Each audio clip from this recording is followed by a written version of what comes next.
and all, as we doing it right here for you in your community with Rainier Avenue Radio World, and God is an inspiration of gospel music. Also, we're doing a lot of different things in your community. We give out free food. We give out a lot of things in the community. We do a lot of shows. We do a lot of things on the sports part, and we want you to come on out and tune us in and come to the community, and we do a lot of things in your community. So make sure you go to our website, Rainier Avenue Radio World, and also go to the God Is website and look us up and see what we do in your community, something maybe you might like. So come on by and check us out from 11 to 2.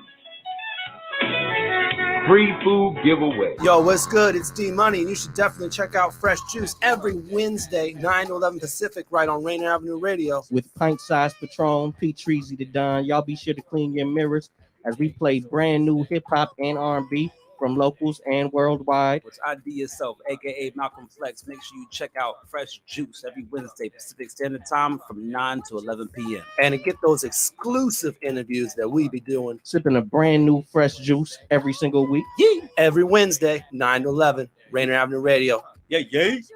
Hi, it's your favorite Rainier Avenue Radio host from the Clean Greens Living Live show. It's Queen Bree and Robin T. Our show is live every Thursday at 3:30 p.m. Pacific Standard Time with topics ranging from life on the farm, health and wellness, and race and social justice. We feature guests each week with expertise in activism, entrepreneurship, healing, and food justice. So come join your girls live every Thursdays at 3:30 p.m. Pacific Standard Time on the Clean Greens Living Live show. You can even call in and be a part of the show. See you then. High school football is back, but guess what? We need more referees. There's a constant need for qualified individuals to work our high school football game. Please consider becoming a football official. Go to pnfoa.com and sign up today. That's pnfoa.com and sign up today. This is a message brought to you by Rainier Avenue Radio World, your home for Metro High School football. You're listening to Rainier Avenue Radio World. Check us out on social media, Facebook and Instagram, Rainier Avenue Radio World, and on Twitter at Rainier Ave Radio.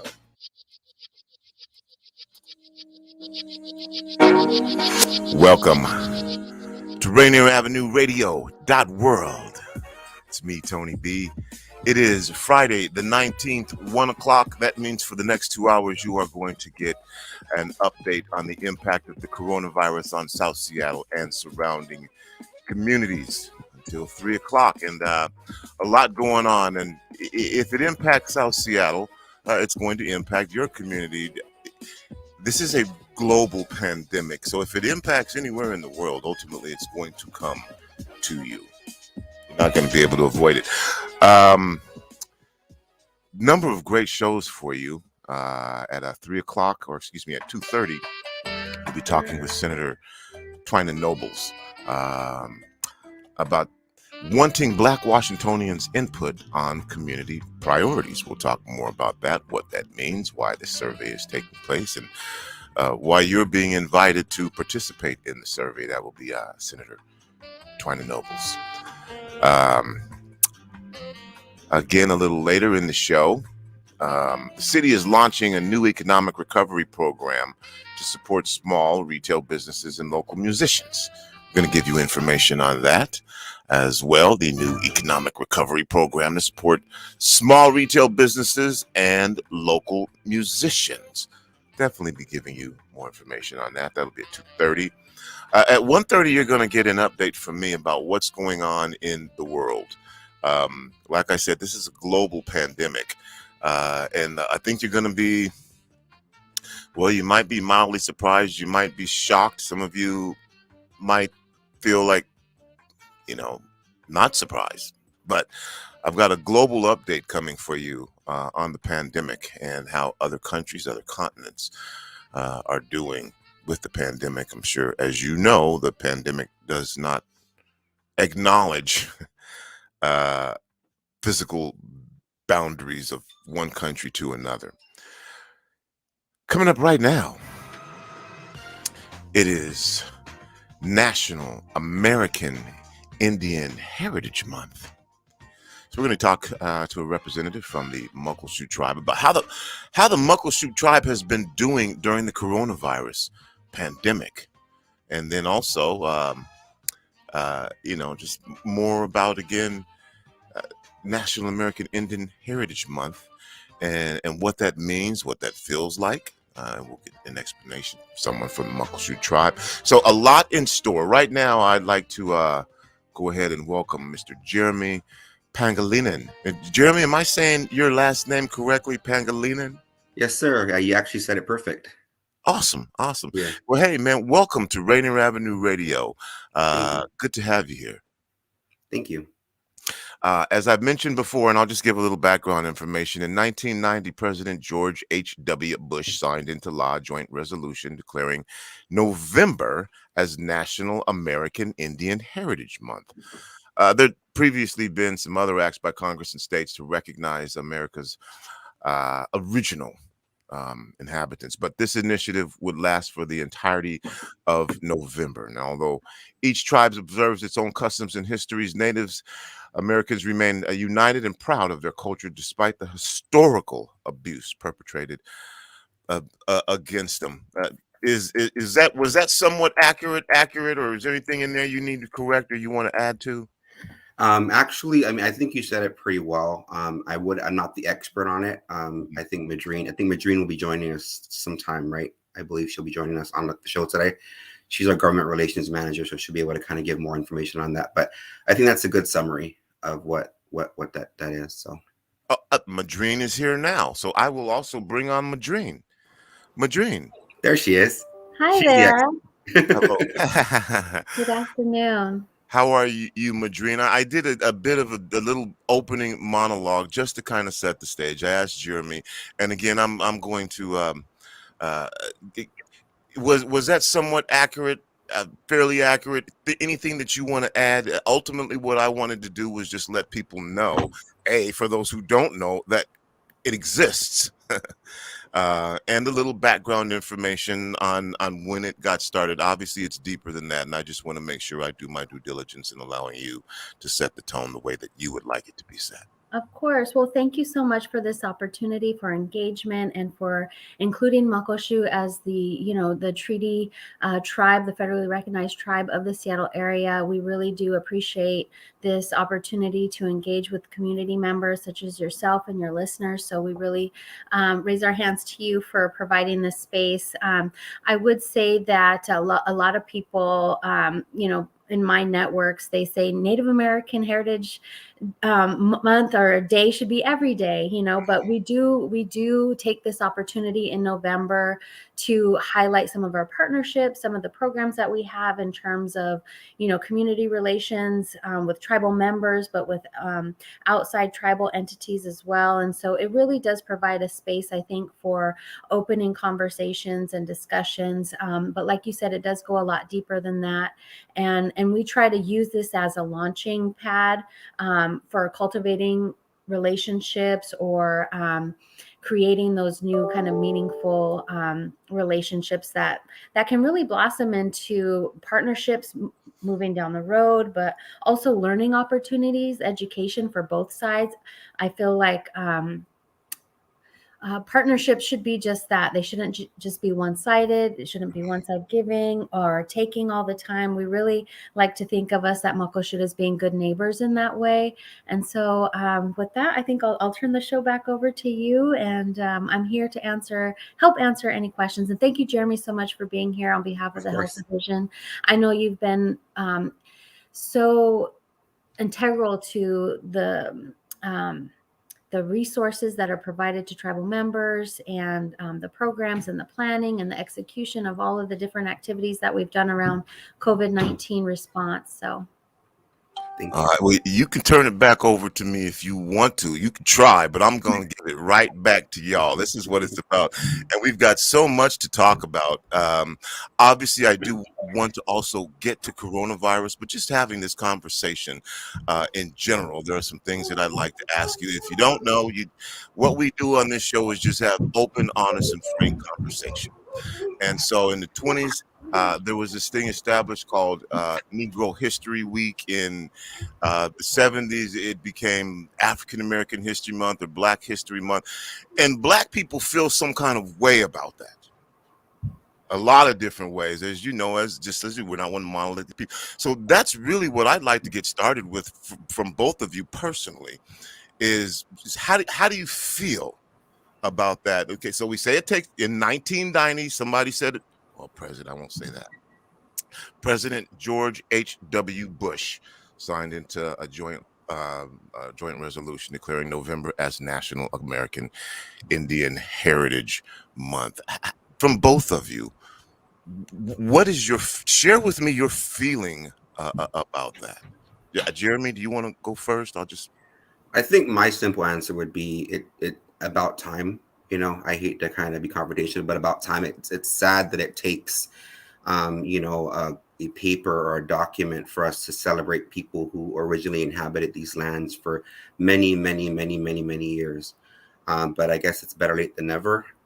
But to me, it's just, I'm grateful that it's in the forefront, or at least the best of our ability to be in the forefront of all Americans in this country's minds, that the original inhabitants of this land has been given recognition, and it's a long time coming.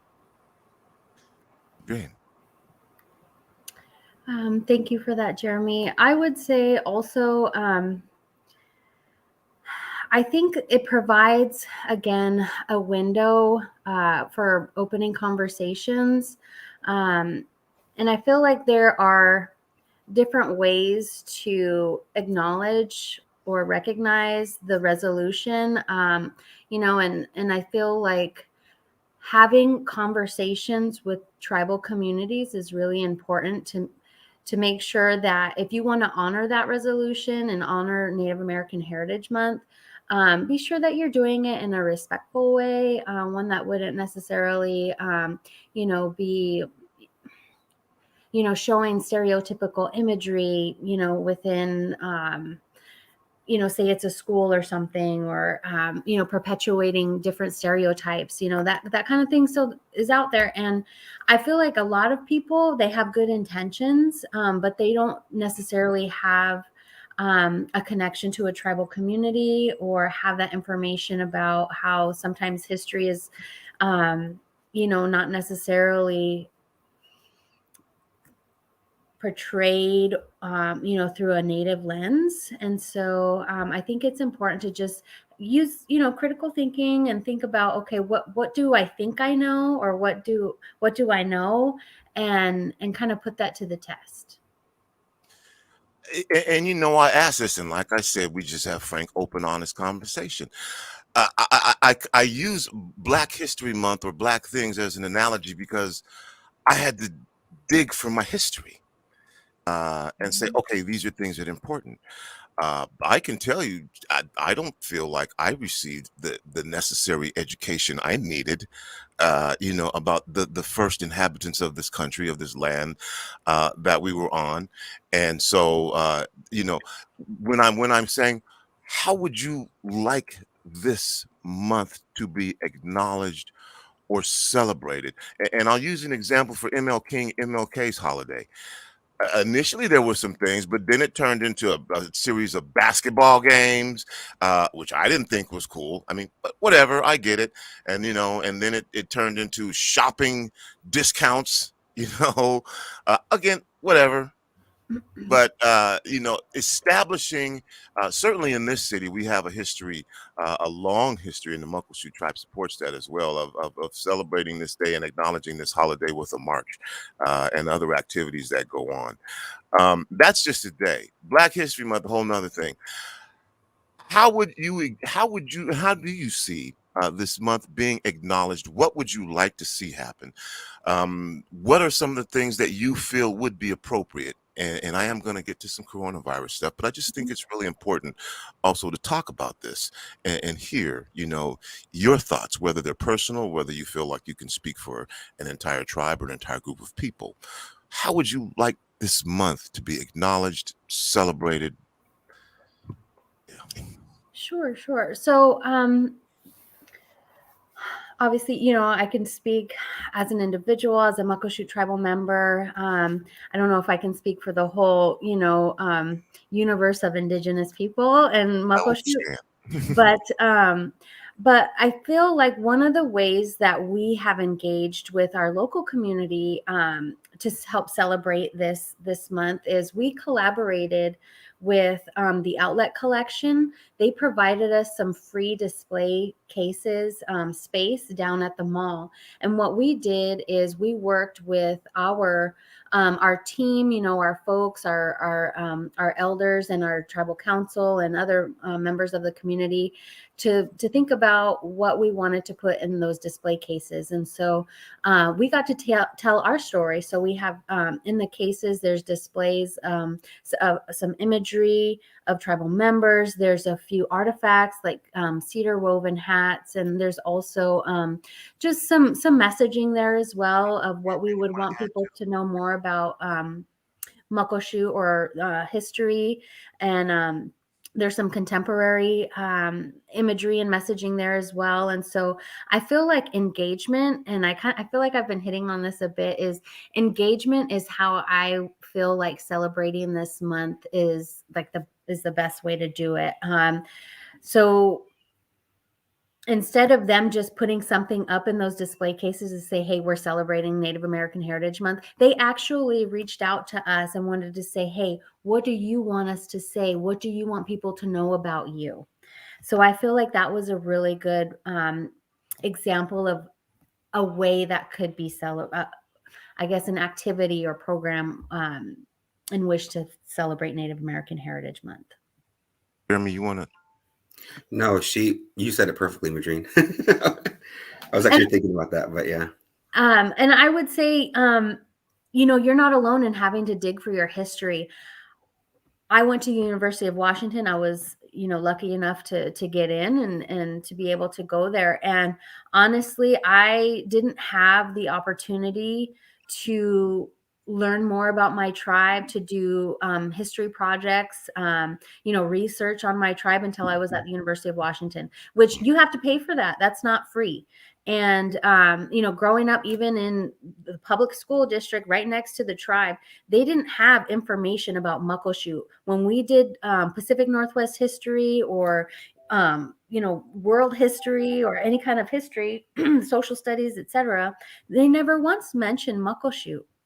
And so right now there is it's called Since Time Immemorial curriculum that is actually free, that there was tribal consultation with that, and it's available through the Superintendent of Public Instruction. And so that's another way where, you know, teachers, educators, for example, could start, I guess, tailoring a lesson plan and use that curriculum to help teach about local tribes too. And it's free. Oh, man, we don't have nearly enough time for this conversation.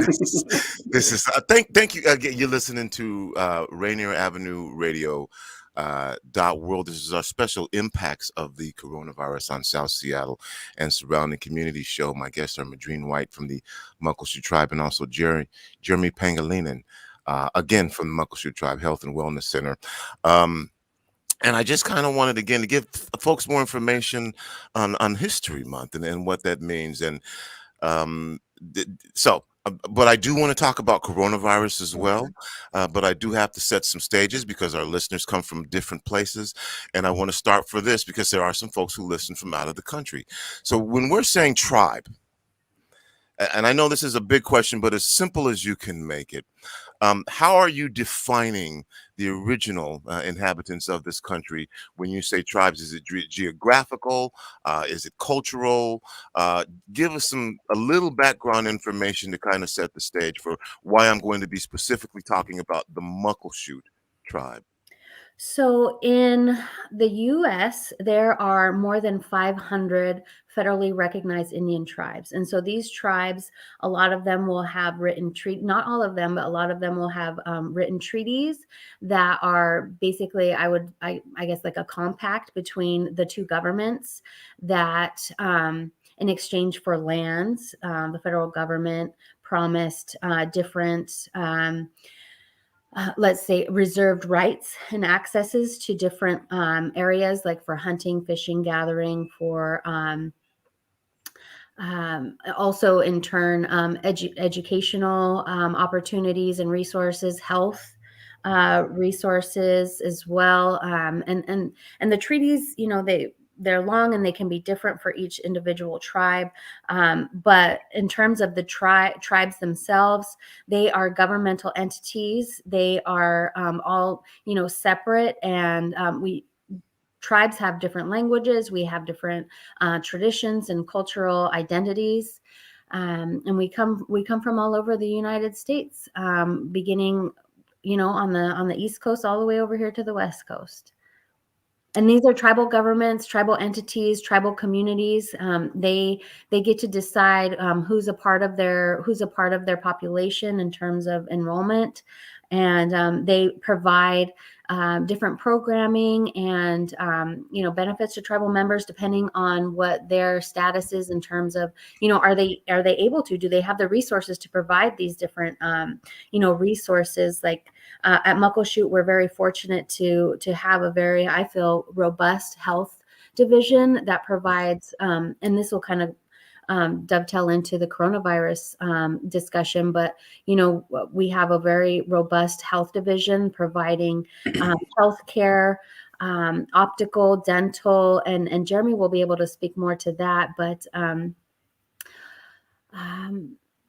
educational, housing opportunities, those type of governmental programming is available through tribes that have the resources to provide that to their tribal members. Thank you, Madrina. And I know I tell the conversation is way bigger than 3 minutes.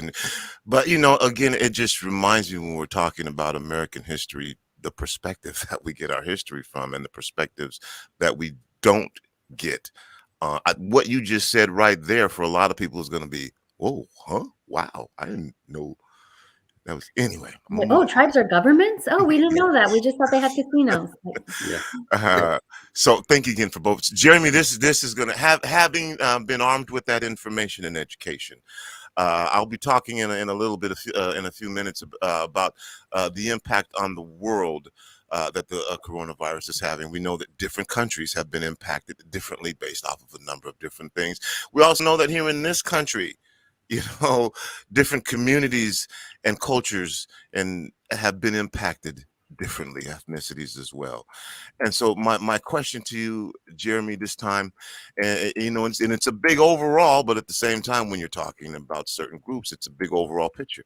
How has the Muckleshoot Tribe been impacted by the coronavirus? And we've been doing this show 2 hours a day for a year and a half, and we're still uncovering new things and finding out how people are being impacted, because it doesn't stop, and it got into everything. How has the Muckleshoot Tribe, Jeremy, been impacted?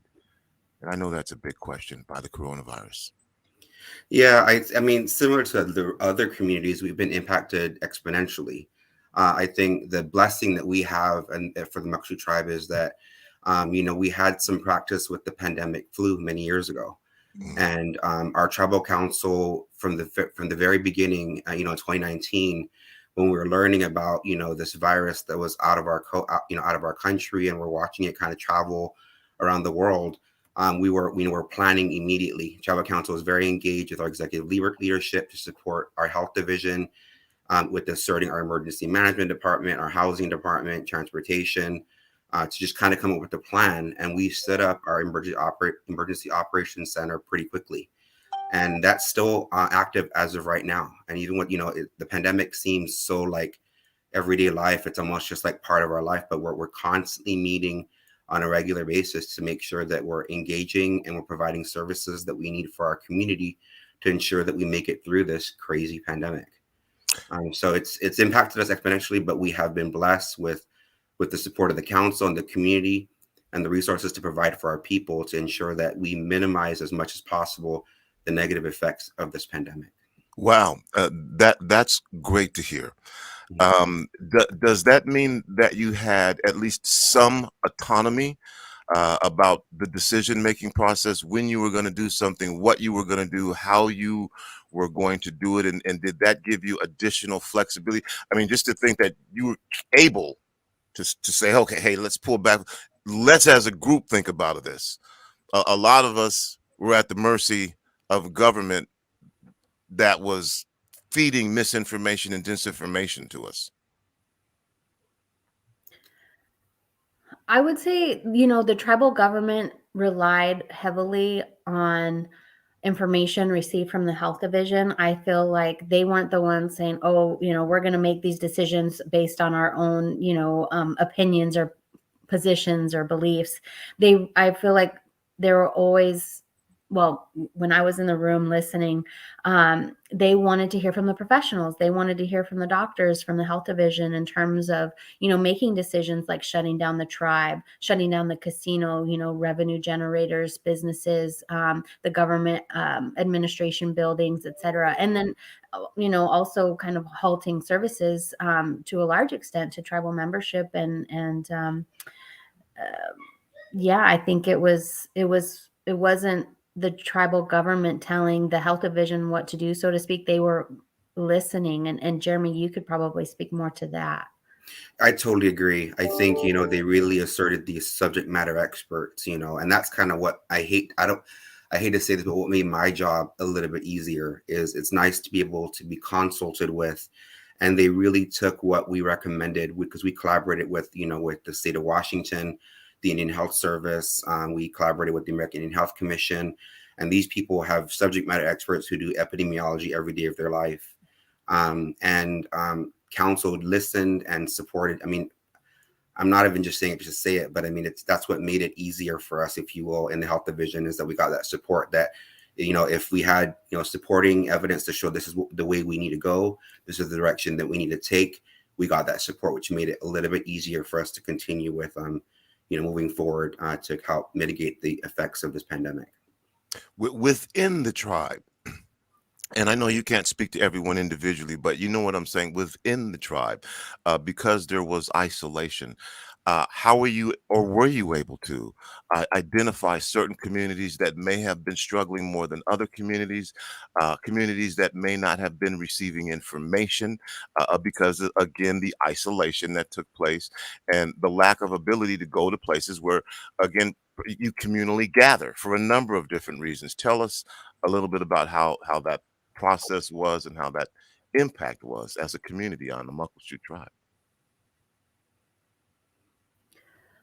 I think what we relied on a lot was probably what other people were relying on too, you know, like phone calls, social media, email, you know, family to family member. And I'm sure the health division had their way of sharing information out there, but, you know, we had to use what we had, what was available, because those, like you said, those community gatherings were no longer happening. But I think to a certain extent, it was a lot of written, you know, like even mail outs that went out, communicating what was going on, you know, statements or, you know, information released by the tribal council or by the health division. A lot of that came through, I would say, the mail or phone calls and through social media campaigns, I believe. But Jeremy, I'm sure you have. Yeah, and we asserted our other departments. I mean, you know, the health division definitely cannot take complete credit for this effort. You know, it is a multi-departmental collaboration using housing, employees. We have a pretty comprehensive, robust elders services program with the elders complex.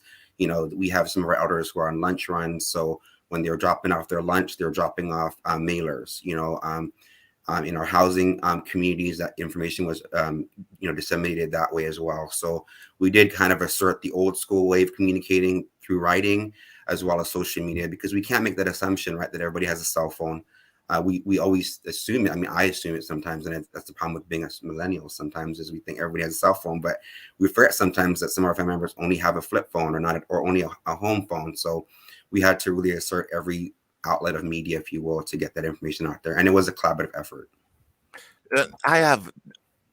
I'm supposed to be going to the next show now, but I at least want to give you an opportunity for final words. If you can hang on with me for a short commercial break before I go into this next topic, which actually, is because we're going to be talking about the impact of the coronavirus in Germany, in Australia, in Cambodia. And so this would be a good way. If you wouldn't mind hanging on for about 5 more minutes, I'm going to go to a couple-minute break. I'll bring you right back on, and so we can just at least wrap up this conversation. You're listening to Rainier Avenue Radio.world. It's me, Tony B., your host of the impact of the coronavirus on South Seattle and surrounding communities. We'll be back right after this. This is Paul Pearson, host of Star Time. And when I'm not translating the lyrics of Boogie Oogie Oogie for bored Europeans, I'm listening to Rainier Avenue Radio.world.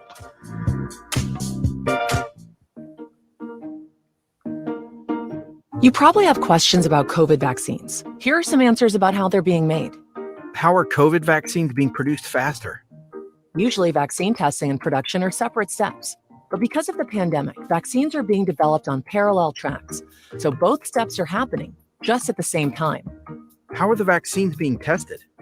Right now, several different COVID vaccines are in testing. Each go through multiple clinical trials with up to thousands of volunteers. How do vaccines get approved? Not all COVID vaccine versions will make it to the final stages of testing and approval. Produced vaccines that do not pass clinical trials will be destroyed. But for those that do pass, a team of medical experts will examine test results and possible side effects. If the vaccine is effective and safe, it gets approved and gets to you. Go to covidvaccinewa.org to learn more. A message from the state of Washington.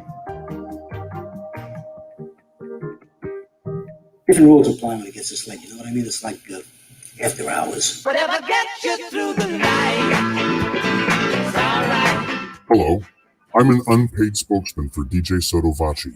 I'd like to invite you to listen to his free-form music show. It's popular music the way it was never intended to be heard.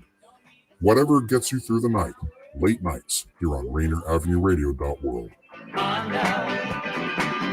Whatever gets you through the night.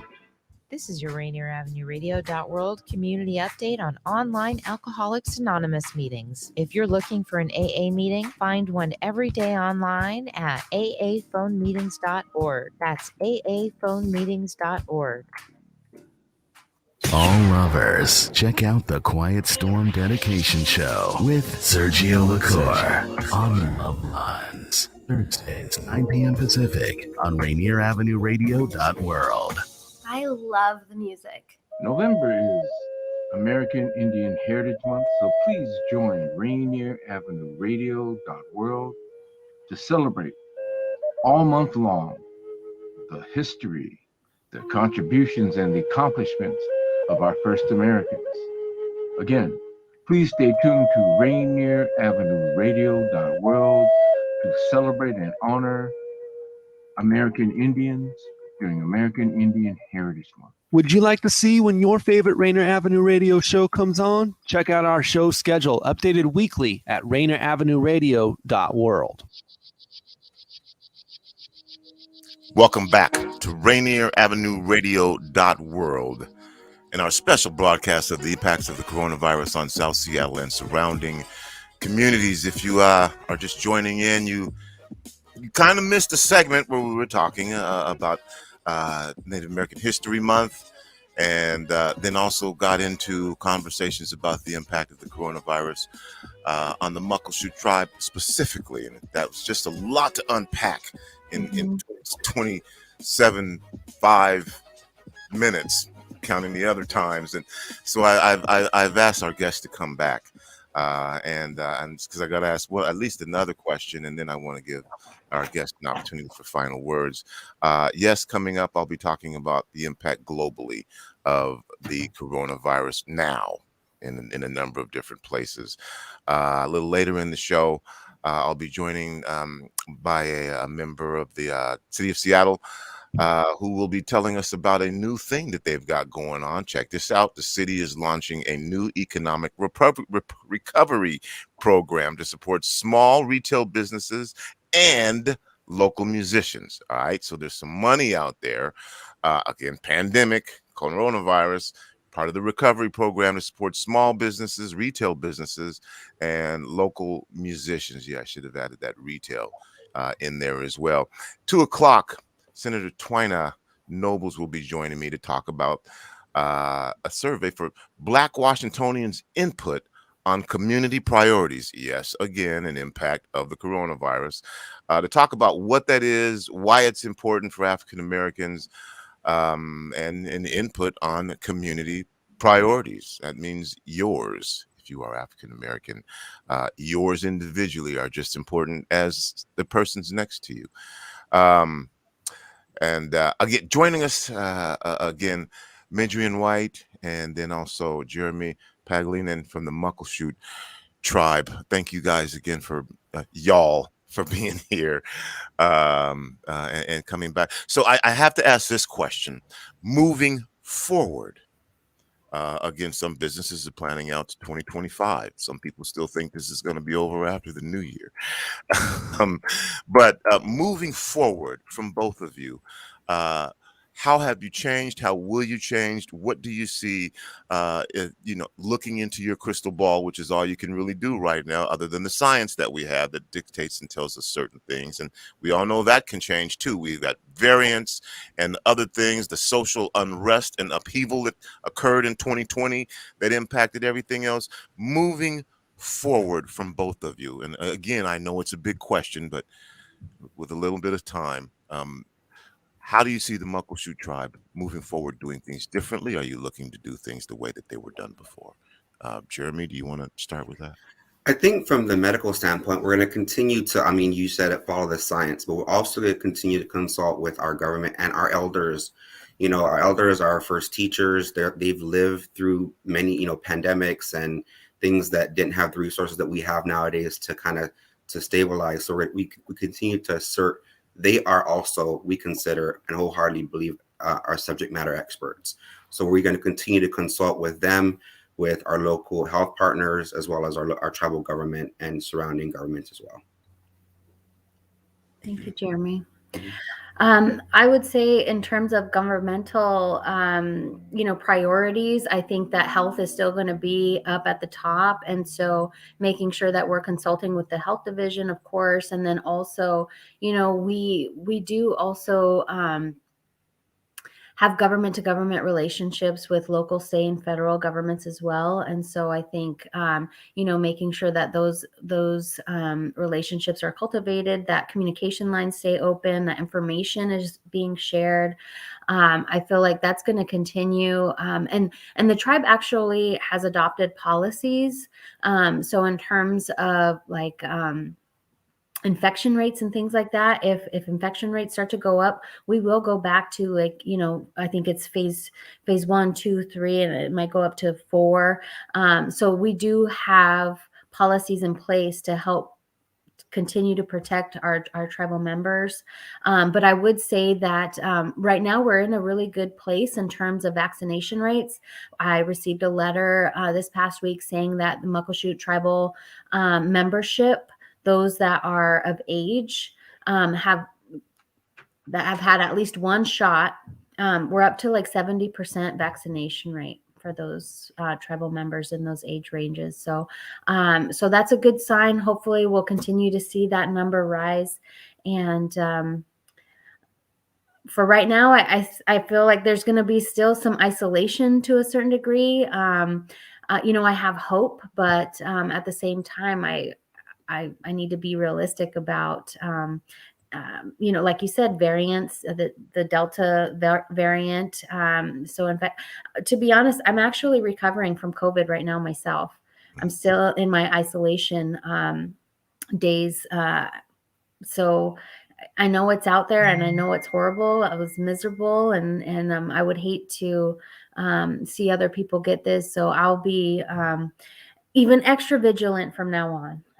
And so I would encourage other people to still stay vigilant. I know that there's COVID fatigue. I felt it myself. Family members have felt it, but it's still out there. So. And I do want to add one more thing. I know it's kind of a controversial thing, but I think if you are able to get vaccinated, we know that getting vaccines is not 100%, iron, gold shield, but it gives us that protection that we otherwise don't have. And we have a lot of vulnerable people who can't get the vaccine who want it. So I'm encouraging everybody to get their vaccines if they're able to get it. So, and it's available abundantly around our state. If you need information about that, you can go to the DOH website. But for the tribe members, they know to contact our health division. All right, one more question, then I'll give you a chance for final words.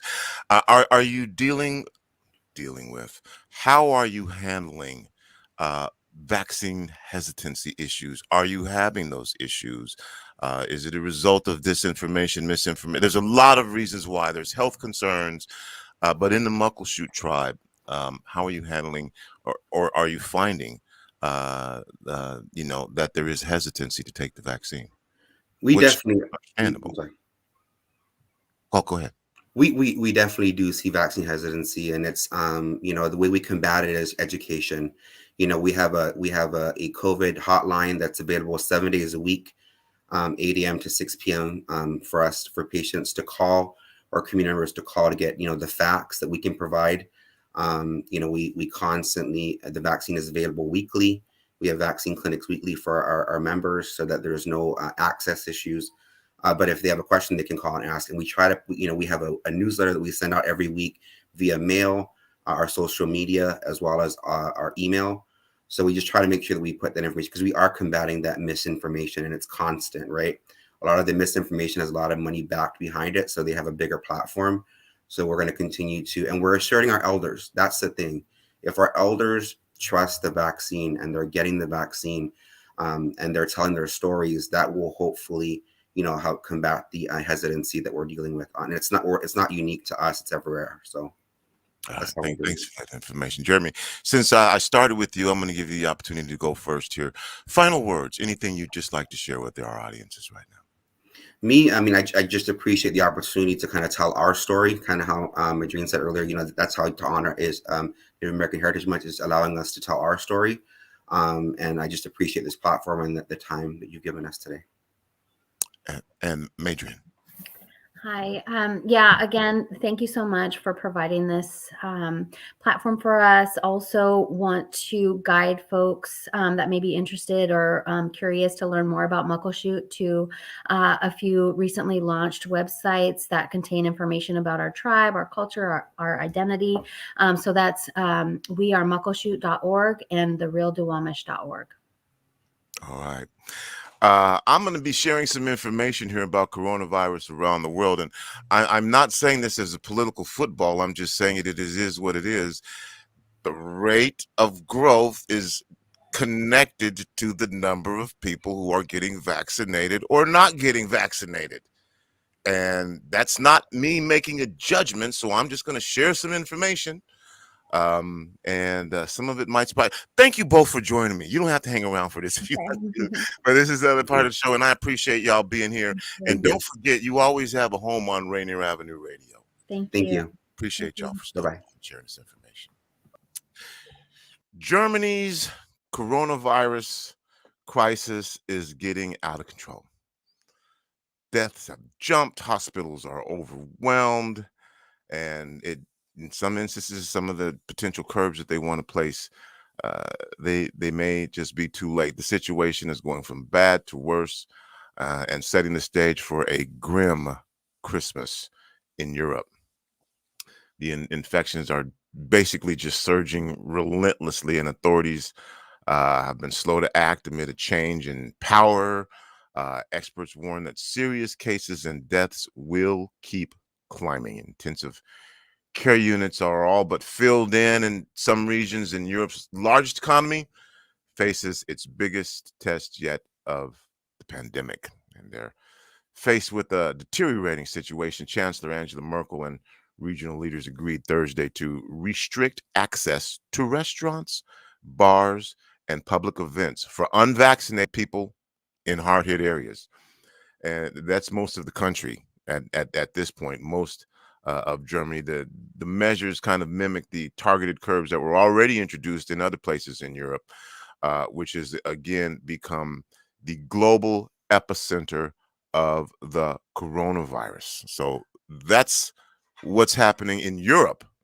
Talked with you before about other countries that folks call third world countries and poorer countries, and the vaccination rates that are very low, and the problems that are happening. But again, I mentioned this is a global problem. Germany's outbreak, it suggests this is going to be again a bad winter, and the health system is already stretched before people from the latest record surge and new infections. And Chancellor Merkel says that Germany is facing a dramatic situation. In Berlin, there were 79 intensive care beds available for the city's 3.8 million people. While in the northern port city of Bremen, there were just 5 beds for its 680,000 residents. And in Bavaria, in the past week, 2 ICU patients were relocated to Italy because of lack of resources. And across the country, Germany currently has about 31,000 ICU beds, including 9,400 emergency reserves. That's about 5,000 fewer than the same time last year, according to it's called DIVI Investor Register. Available beds are currently at less than half the capacity of a year ago. So there appears to be little respite coming in Germany. Either nearly 53,000 more cases were added in 24 hours up to this morning, pushing the 7-day incidence rate per 100,000 people to a new high. So that's kind of what's taking place in Germany. And as Germany and other countries try to get grips with the latest wave of the virus, many new measures are targeting the unvaccinated because of higher contagion rates for people who have refused to get shots. Saying you know that's your deal, but it's just what it is. In the German state of Saxony, the spread is 30 times higher among people who haven't been fully vaccinated. So Germany's latest steps, like I said, including limiting access to restaurants, bars, and public events in areas with high hospitalization. Whoa, hospitalization. Neither did I. Wow, that's my Google chiming in. Anyway, the limiting of access to restaurants and bars and public events in areas with high hospitalization rates only for people who are vaccinated or who've recovered from the disease, and the country's immunized less than 70% of its population, fewer than many other European countries. So that's the deal from Germany. And so, as I mentioned before, Europe, again, itself is becoming the epicenter. Australia, Australia has become the first Western country to resort to mandatory coronavirus vaccinations. Yep, Australia becomes the first Western country to resort to mandatory coronavirus vaccinations. You heard it. There's also a new 20-day nationwide lockdown because hospitals are simply overwhelmed. This is the first Western democracy, in response to record-breaking surge infections that has flooded its hospitals with COVID-19 patients. So Chancellor Alexander Schallenberg announced today that COVID-19 vaccinations would be mandatory in the Alpine Republic from February 2022. That makes Austria, again, the first European country and one of the first in the world to impose a compulsory coronavirus vaccination.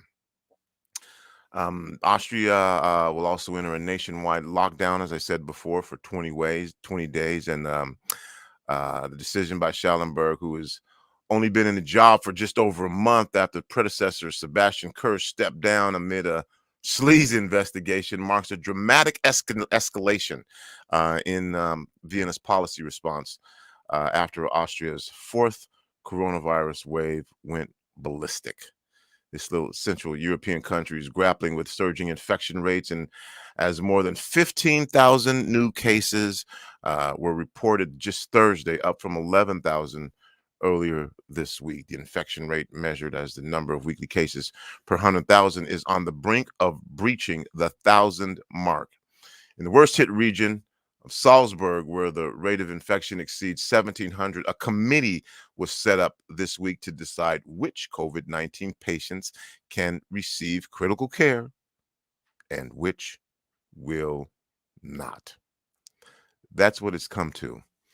And again, this reflects a more widespread skepticism in German-speaking countries, in particular in regions where parties of the political far right that have campaigned against pandemic restrictions enjoy strong support. Again, for me, not a political football. It just is what it is. It reflects a widespread skepticism in German-speaking countries, in particular in regions where parties of the political far right have campaigned against pandemic restrictions. So you make of that what you want to. In turn, left societies wide open to the Delta variant, which is more infectious than the earlier iterations of the coronavirus. And this Delta variant thrives in colder weather, which is where we're at. So, according to the Austrian government, the general vaccine mandate is the last resort in a democracy, but the critical situation seemingly left the government in Vienna with little choice. Across the border in Germany, the southern state of Bavaria experienced a surge in infections that has flooded intensive care units and forced critical patients to be transported by ambulance to hospitals that still have spare capacity. In the eastern city of Saxony, the regional government has also tightened restrictions to record infections. Europe is the new epicenter for the coronavirus. You're listening to me, Tony B. This is our special impacts of the coronavirus on surrounding communities, Seattle and surrounding communities. And that was just a little update. And yeah. A little later in the show, I'll be joined by Senator Tawana Nobles, and we'll be talking about a survey about priorities in the Black community. We're also going to be talking a little bit later about a new opportunity for those of you who are small retail businesses. If you are also a local musician, got some good news for you. There's going to be an opportunity for you to get some grant money. I believe we'll talk about that and share that information as well. The new Economic Recovery Fund that will be taking place in Cambodia. They are now actually opening the country up to those who've been vaccinated. They've met some of their goals in Cambodia in regard to vaccination rates. And so that's a country that is going the other way right now. And so if you've been vaccinated, travel restrictions have actually been lifted in Cambodia. So again, as much as this is a localized problem, as much as you certainly need to be aware of what's happening in your community, be aware of what's happening in your family, be aware of what's happening in your neighborhood. This is also a regional problem. It's, of course, a problem in the United States, and it is a problem globally. And there is going to be no way to avoid the impacts of the coronavirus until globally we have dealt with it. A couple weeks ago, I talked about poor countries and what they're calling vaccine nationalism, the inability to actually get the vaccine for populations that are under vaccinated, and it came down to money.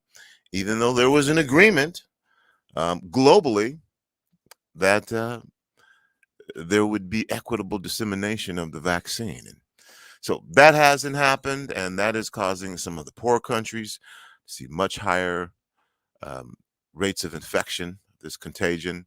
And again, because it doesn't understand boundaries or state lines, what you heard me say earlier is that Europe is the new epicenter for the coronavirus. So you can take this as misinformation or disinformation. I'm just giving you information. And if you decide to turn it into a political football, that's on you. We also talk with our members of the Muckleshoot Tribe about the impact of the coronavirus and how it was, what they were doing. We found out some very interesting information is that essentially because of the flu pandemic before, they were prepared at least a little bit to deal with this. They had certain autonomies as governments to say, this is what we'd like to do. This is how we'd like to move forward. And as you heard, essentially their deal was, we're going to follow the science. You are listening to Rainier Avenue Radio.world. It's me, your host, Tony B. Coming up again very shortly here, I will be talking to Tawana Nobles, Senator Tawana Nobles, about a survey that Black Washingtonians should give their input on for community priorities. And then after that, again, we'll be talking again about the upcoming opportunity for some money. The city's launching a new economic recovery program to support small retail businesses and local musicians. We'll be back with our guests as we continue the impact of the coronavirus on South Seattle and surrounding communities right here on Rainier Avenue Radio with your host, myself, Tony B. We'll be back. This is Paul Pearson, host of Star Time. And when I'm not driving my sweet AMC Pacer through the car wash, I'm listening to Rainier Avenue Radio.world. You missed a spot.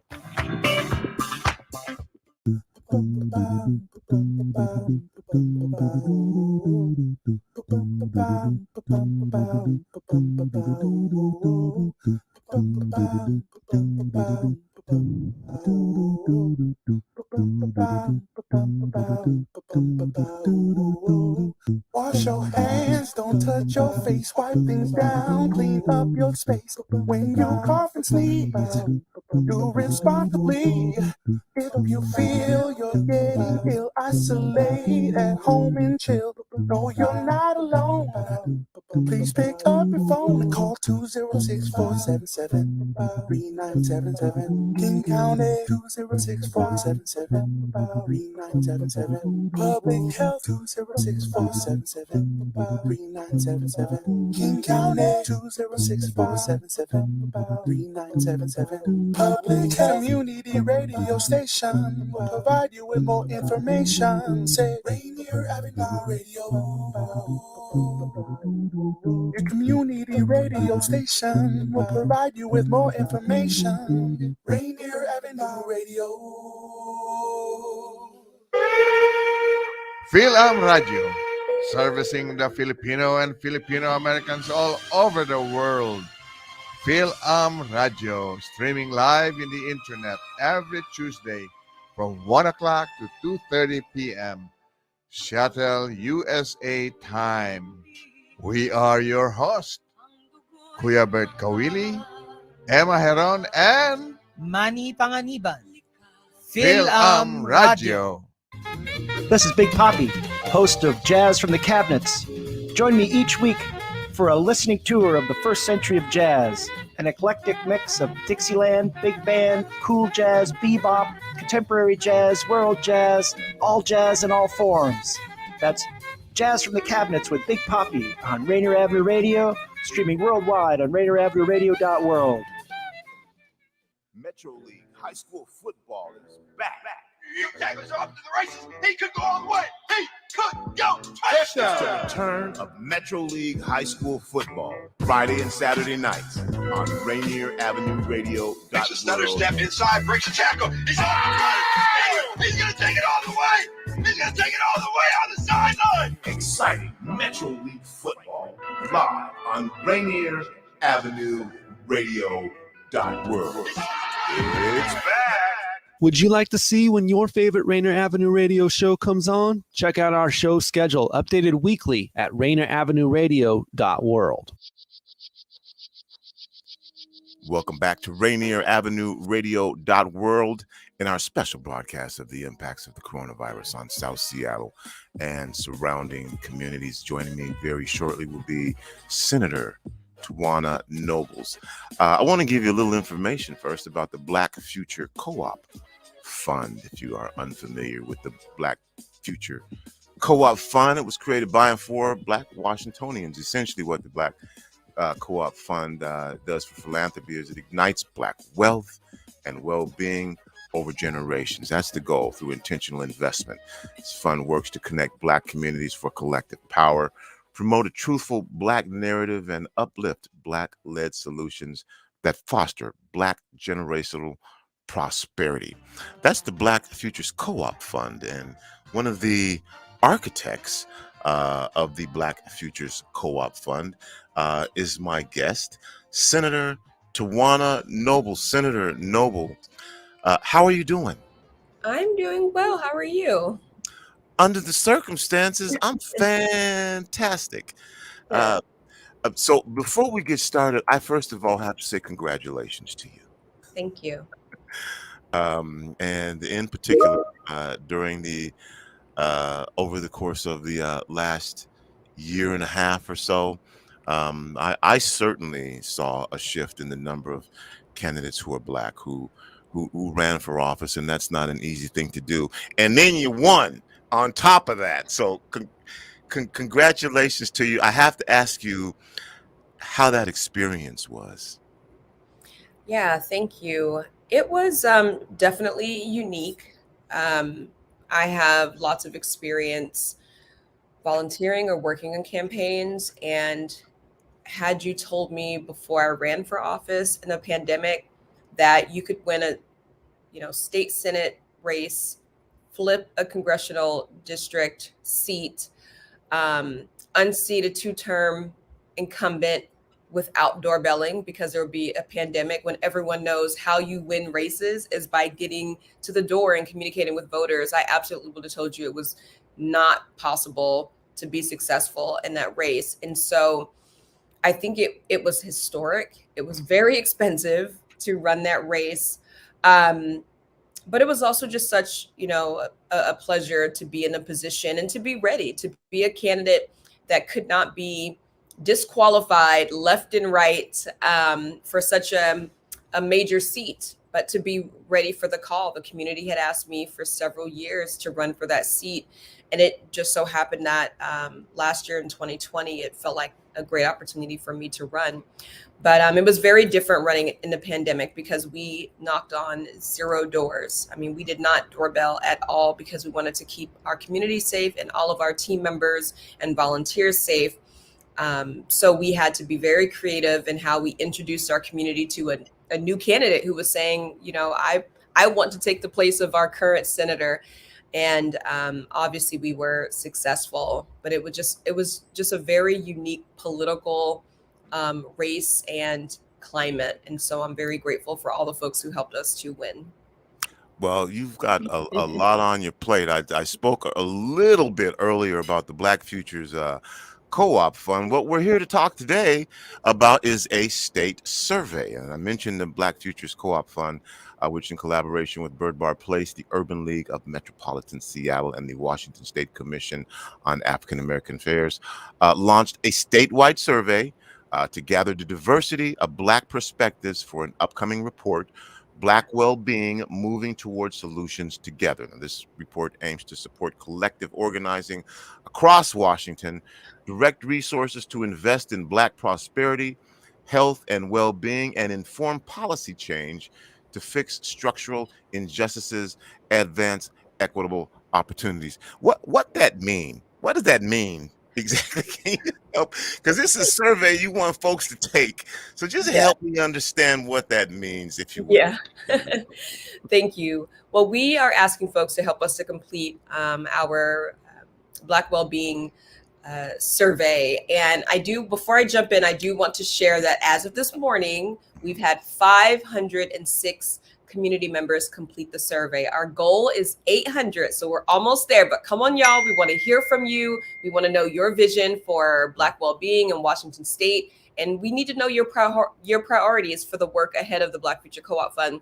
But we are launching a survey because in 2015, Bird Bar Place put together a survey. And let me say, Bird Bar Place, in partnership with the Washington Commission on African American Affairs and the African American Leadership Forum in Seattle, they published a report talking about barriers to opportunities for Black Washingtonians. Well, it's 2021 now. We're 6 years later, and we know that the landscape has shifted. There are compounding crises from the COVID-19 pandemic to economic recession, generations of deeply embedded racist policies, and just this free-flowing rhetoric that has accelerated the urgency for structural change. So we are using this survey to collect data to tell us the conditions and the vision of Black Washingtonians.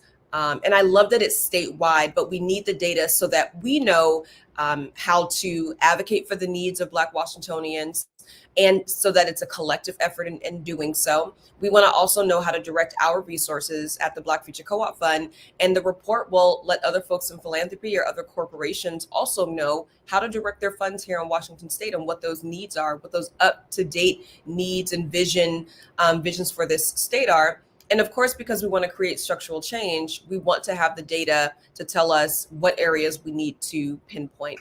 And for those who have taken the survey, you'll see that we have information from our previous focus groups. And so we know that civic engagement and economic security, education, health, and the legal system are hot topics, but we try to dig a little bit deeper to look at some of the cross-cutting themes and have a better understanding of what does our Black community in the state of Washington want to see changed, improved, invested in, because that's the work that Black Future Co-op Fund wants to do in partnership with the community. Right. And you know how we get down here on Street Beat. If you don't, we just have open, honest, frank conversation. And I'm not making this up. Marginalized communities, and this is Black communities, don't like filling out surveys for a number of reasons. And and again, this isn't just my opinion. I can validate this with evidence-based research, which is also what you're trying to get to make decisions. So having said that, what do you see as the barriers that you are facing among Black community members with this survey? If you are, maybe you're not, but statewide, it shouldn't be that difficult. Again, I'm just saying theoretically, to get 800 Black people to fill out a survey. So when you say that, it's like, well, 800, I mean, there's 800 Black people, at the park. So, but we're here to elevate this conversation about the survey and why you feel it's important. And so you kind of said that. You kind of said that a little bit. You were talking about it, but again, if you could, why is it important that Black people fill out this survey? What will be the benefit? What is the guarantee that this is not information that will be used against them in some way, shape, or form, depending on whatever things you've done, have in your background, whatever your living situation is, all of those different things, that people gather information on, and sometimes, and in some instances, a lot of times, it backfires. Yeah. That's such a good point, Tony. And we are not asking for any personal information or personally identifying information in this survey. And I agree, taking the time to complete a survey, I even have to push myself because I feel like I don't have time for this. Even the surveys that say it's just 2 questions, it will take you 1 minute, but it definitely feels like something extra. And so, of course, as an architect, I wanted to make sure I took our survey and could vouch for it not taking a tremendous amount of time. Folks can complete the survey in about 10 minutes. And it's important because we want to make sure that community members are heard. What we don't want to do is for not only the Black Future Co-op Fund, but any other organization to be proclaiming to know the needs of the Black community without hearing from the Black community directly. And we like to say all the time, it can't be for us if it's not by us, if it's not with us. And so this is an opportunity to make sure that not only the work of the Black Future Co-op Fund, but the information in this data is by and with the voices of Black Washingtonians. And it will just take 10 minutes. It won't even ask you to leave your name. Now, you can win a $100 gift card to shop at a local Black business of your choice. And you will need to at least provide contact information for the gift card. But outside of that, if you're not interested, I didn't opt in to win the gift card since I'm one of the architects. But the survey is very focused on information about, progress that needs to happen in Washington State for the Black community. It even allows folks to type in a little narrative so that everything is not multiple choice, just so we can capture exactly what people are wanting to say. But it's short. It will not take you more than 10 minutes. And it really focuses on issues and themes and not collecting information for us to use in any type of harmful way. And all of the information for this survey will be used in our report. And we have a professional consultant who is very skilled at taking information from a survey and putting that information in a very useful report in a way that's readable and accessible to community.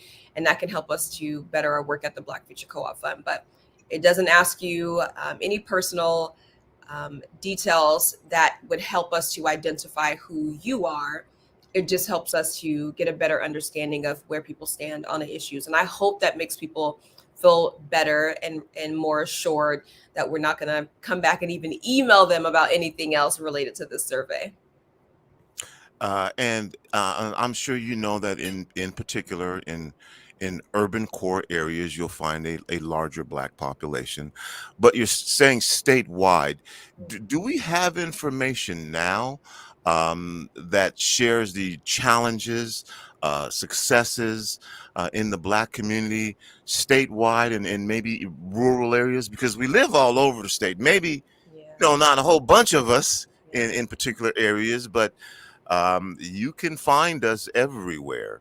And that seems like a big challenge in itself to reach out, but then get and aggregate all this information so that it represents the Black community throughout the state, which is what you're trying to do. Do we have any information like that? Has that ever been done before? Well, like I mentioned, the answer is yes. But like I mentioned, Bird Bar Place, in collaboration with those other organizations, worked on a report in 2015. So there is information out there. And I definitely don't think we're starting from ground zero with knowing some of the barriers and challenges that Black folks are experiencing. But this survey is unique in the types of themes and questions that it's really trying to focus on. So it's a little bit different. It's not asking, it's not looking for poverty rate and necessarily where we live and other information that you may find in a lot of other surveys. It really is helping us to stay focused on what we discover from our focus groups and get closer to how folks are thinking about education and accountability and healthcare. And I don't know many other surveys or data gathering processes in Washington State that have been led by Black folks, that have been statewide, and even our process once we collect the data and how we want to launch and promote and share the report. I don't know that anyone else's process has directly aligned with what we're doing. So it's a little bit unique in focus, but it's not trying to figure out, where we're living. And we can watch the news, we can read all types of other reports to know that the challenges that Black folks face.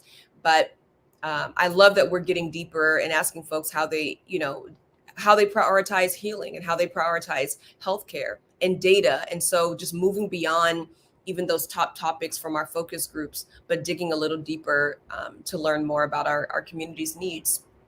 I don't know that anyone else is doing that. And Senator Nobles, I'm certainly not trying to put you on the hot seat, just asking questions. And so how do you define, for the purposes of taking this survey, Black? And how do you, I don't know, prove that, on a survey? I don't know.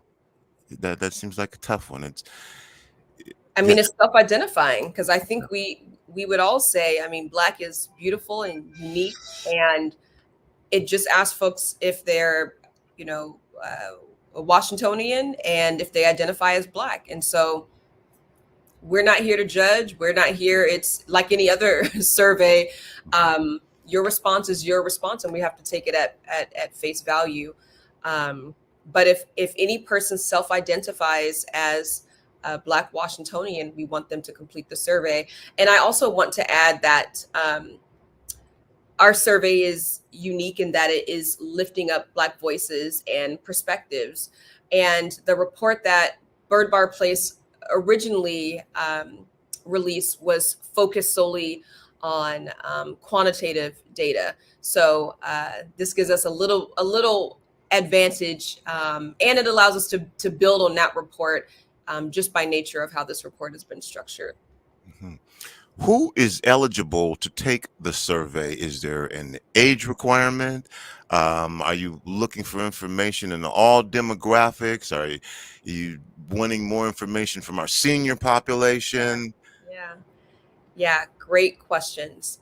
Again, the criteria is if you consider yourself a Washingtonian, as in you live in Washington State and you racially identify as Black, this survey is for you.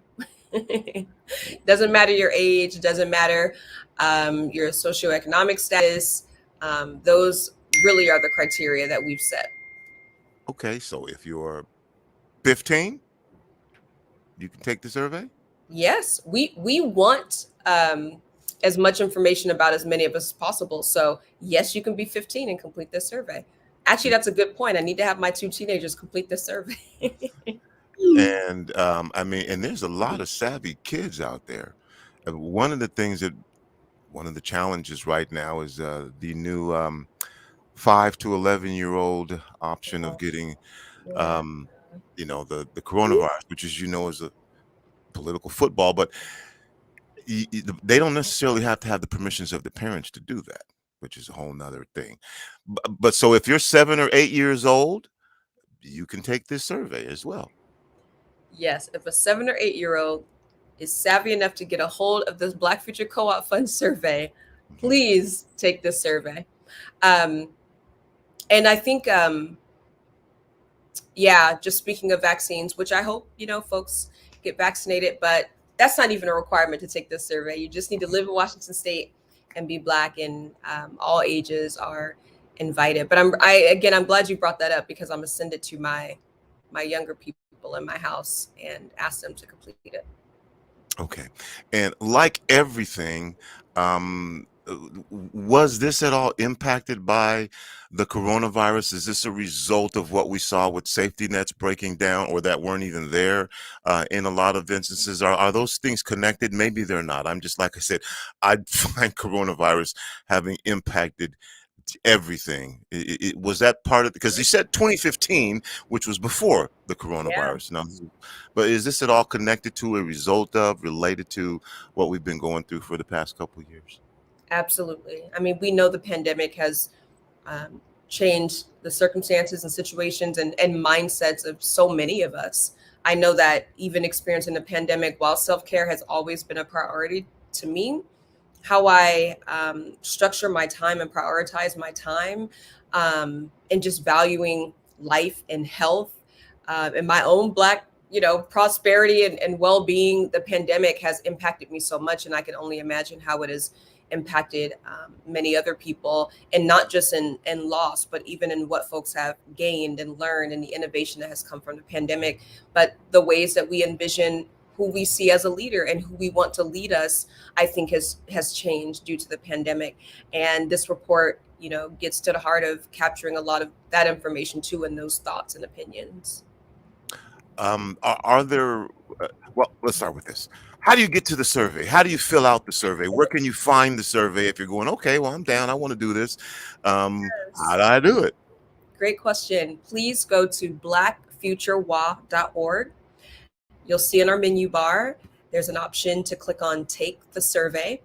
And not only can you take the survey, as soon as you take the survey, we're asking everyone to please promote it on social media. Tell all your friends that you've taken the survey. Share our link, share blackfuturewa.org on your social media.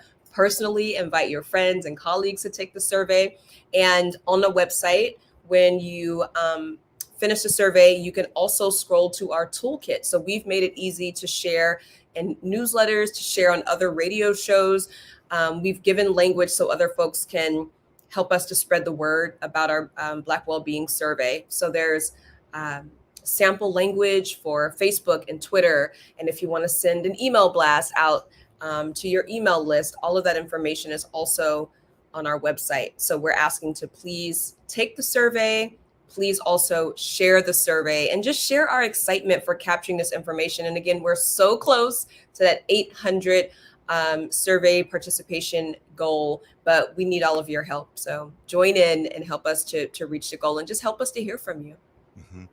And we know that as much as we are striving for and see the importance of everybody connected to the internet, we couldn't even get everybody connected to the internet for school.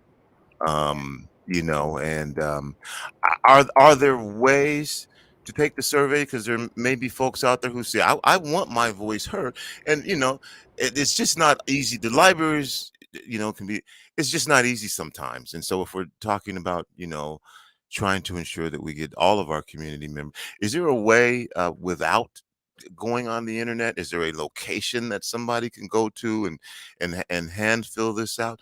And you know, I'll just combine this. I know it's adding on another question, but in the interest of providing information to our community, what if somebody says, I just need some help, I want to I'll do it and I'll put my signature or whatever on it, but I want somebody to, you know, walk me through this process and help me with identifying, so that I do this in a way that, you know, the survey is wanting me to. I just need help. Yeah. Guess what? I'll help you. Senator Nobles is here to help you. If they contact us at the Black Future Co-op Fund, I'm willing to help them. If they're listening to your radio show and getting this information here and know how to get a hold of you, to get a hold of me, I absolutely will take the time. If they're living in Pierce County, they can come to Tacoma Urban League. We can assist them. If they're in King County, they can head to Bird Bar Place and they will assist them. They can go to Urban League Metropolitan Seattle to be assisted. All of us have resources, computer labs, and can talk them through it. But if they contact me for sure at Tacoma Urban League, and they can call our office at 253-383-2007, myself, or the only other person that would answer the phone is my office manager, but we'll happily walk them through the survey. And if we need to, we can and if with their permission, help to, you know, get the responses into the survey. That's not something we've done before because we do want it to be confidential. But if someone said, I can't, or I have a different ability and I need someone to assist me, then we'll happily make sure that we make this survey accessible to our community.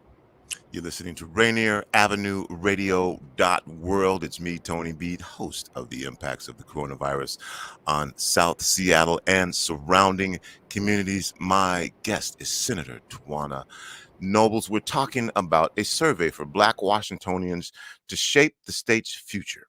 And again, you gave a lot of information, which was good, about where folks can go if they need help or assistance.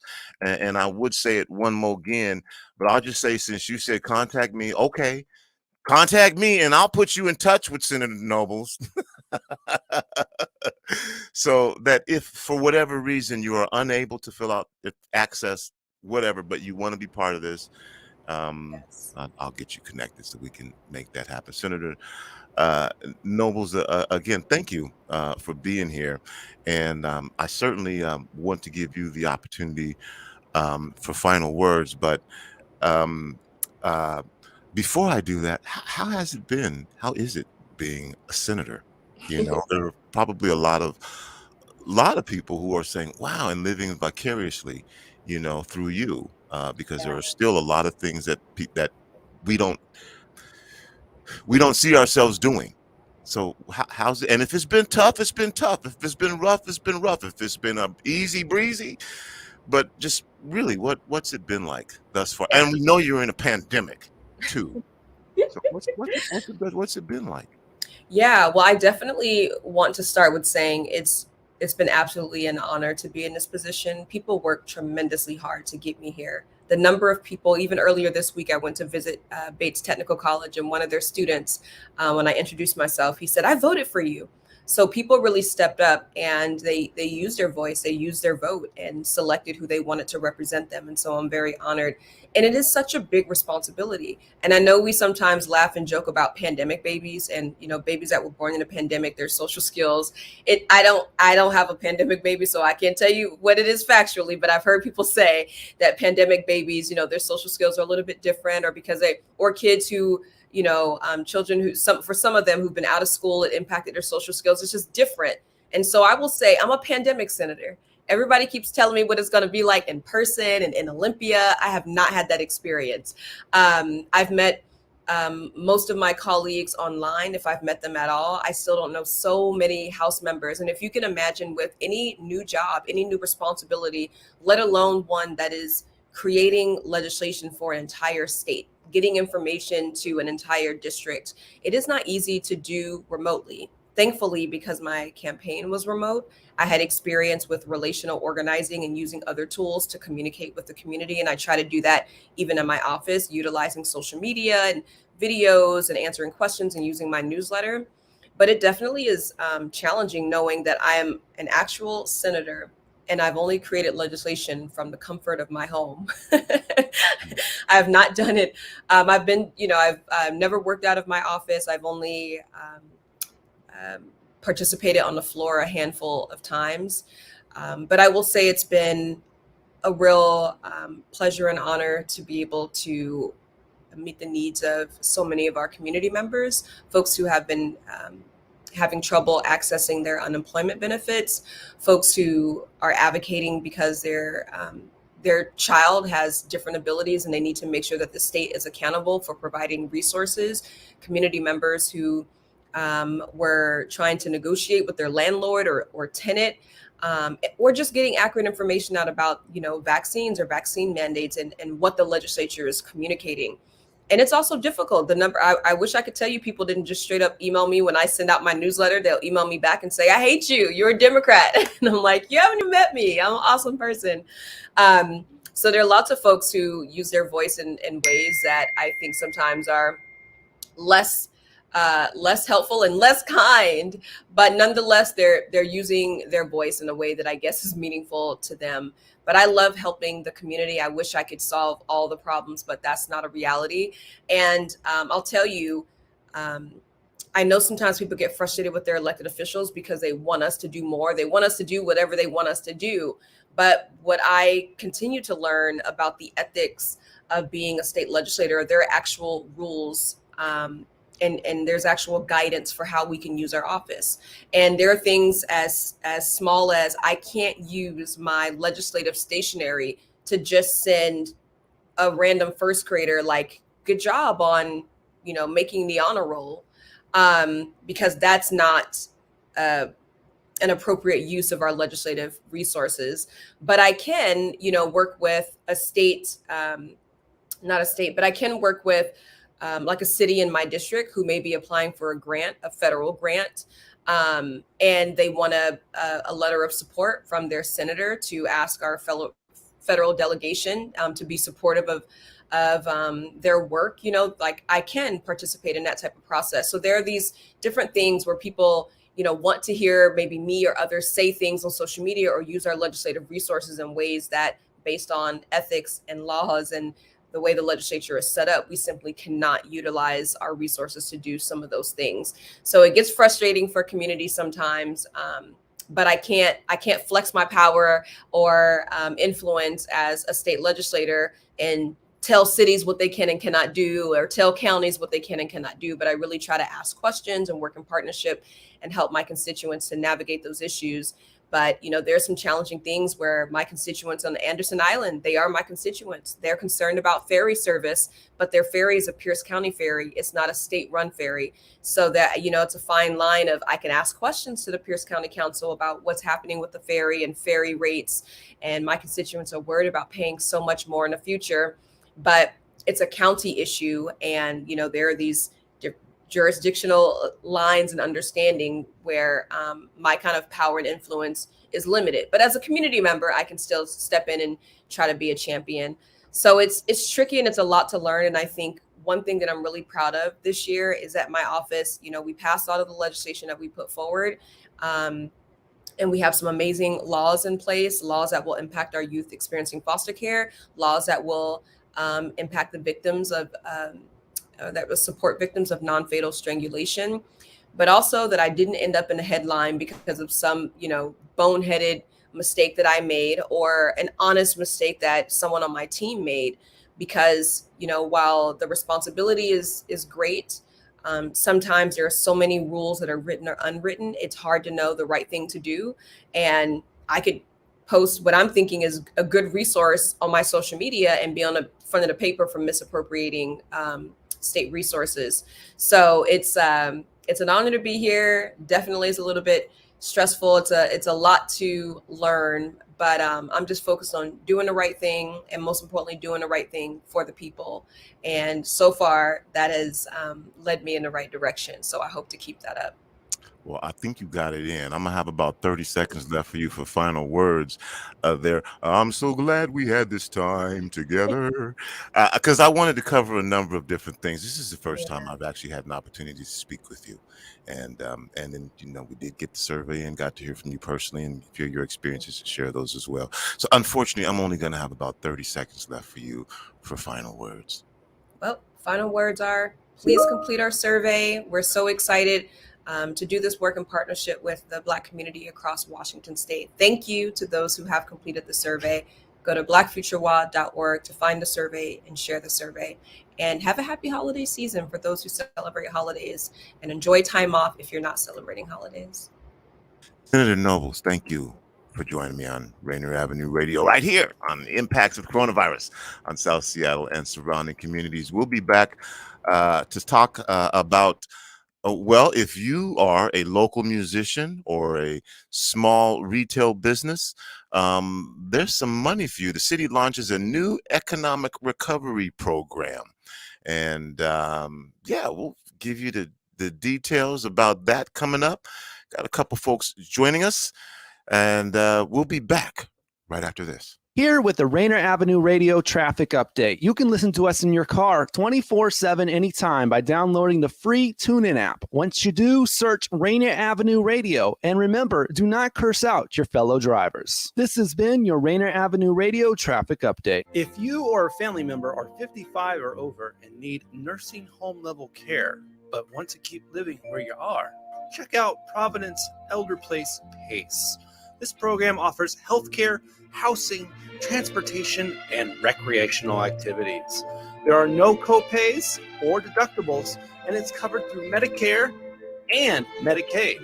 Providence Elder Place PACE works to keep you healthy and in your home. Call 206-320-5325 or visit providence.org Elder Place. Providence.org Elder Place. Hello, listener. What's important to you about what's going on in your community? Are you interested? Are you concerned? In any case, I invite you to tune into my show, Seattle Here and Now, on Rainier Avenue Radio.org. Why? I will be covering a wide range of topics important to you and impacting the community. Each show will have a special guest or guests to share with you information on a variety of subjects that are happening here and now in Seattle. I promise I will work hard to make my show informative, interesting, and entertaining. Be sure to listen to Seattle Here and Now on Rainier Avenue Radio.world. The beat of the Fox with nastiness is back on K-Fox Night Beat. Yo, what's the deal? It's the legendary Hall of Fame DJ Mixmaster Ice from UTFO. What's up? Who you thought this is? This is Sir Mix-a-Lot.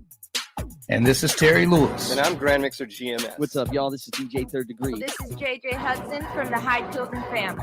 Sunday nights from 9 p.m. to 11 p.m. Pacific Standard Time. It's K-Fox Night Beat with DJ Nastiness. Bringing back the memories. Bringing back the memories. Bringing Seattle's hottest music. Bringing Seattle's hottest music. Rainier Avenue Radio.world. That's my noise. Peace. Do you want to reach out to the Vietnamese community in Seattle? Just advertise in Le Viet Tây Bắc, that is Northwest Vietnamese News, the longest running Vietnamese language newspaper in our region. Go to nvnorthwest.com. Rainier Avenue Radio,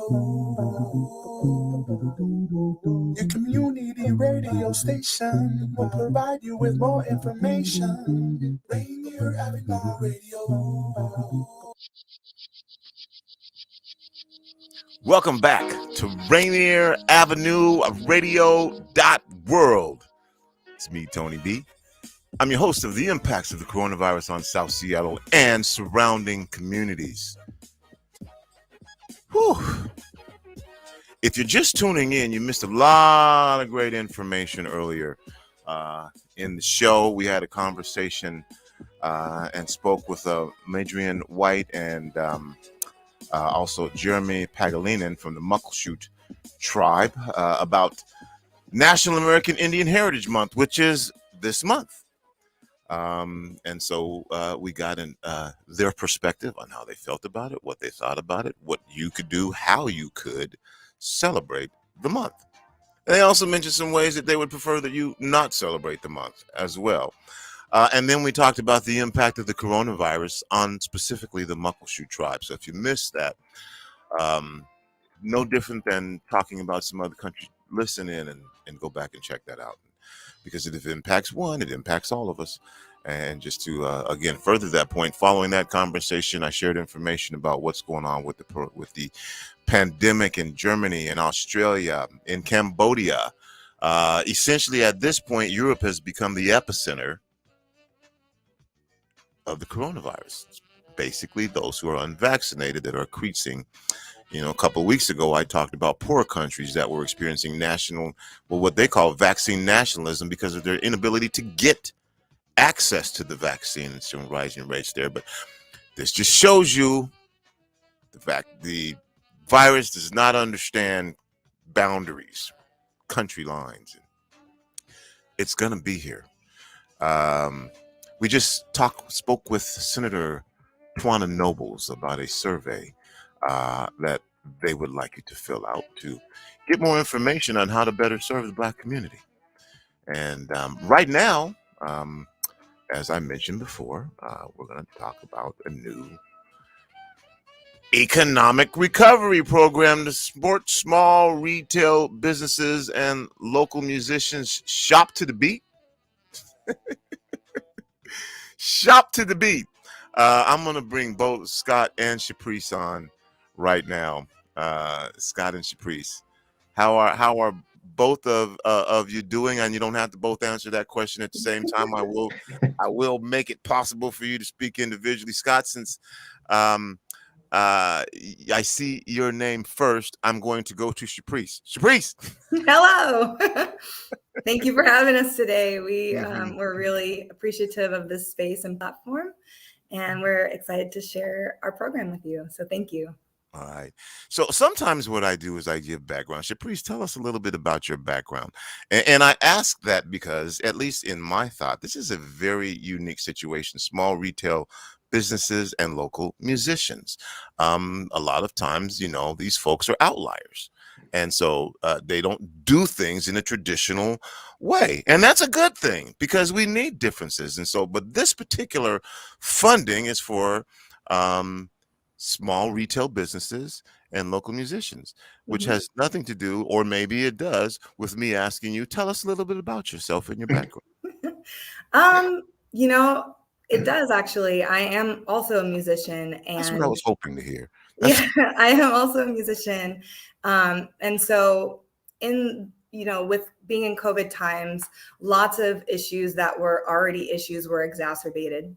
A lot of the issues that musicians were facing before the pandemic were just amplified when shows got canceled and people were forced to sort of think outside of the box as far as generating means is concerned. So my connection to music, this program really speaks to me because we have an opportunity to give direct support to people that have been out of work, have not been able to create revenue from their merchandise and touring, but then also at the same time, retailers were hit equally as hard. And so our thought was our sort of creative, unique solution to the issue of musicians being out of work and not making quite as much money, and also small retail stores being in a similar situation with their revenues going down and that sort of thing.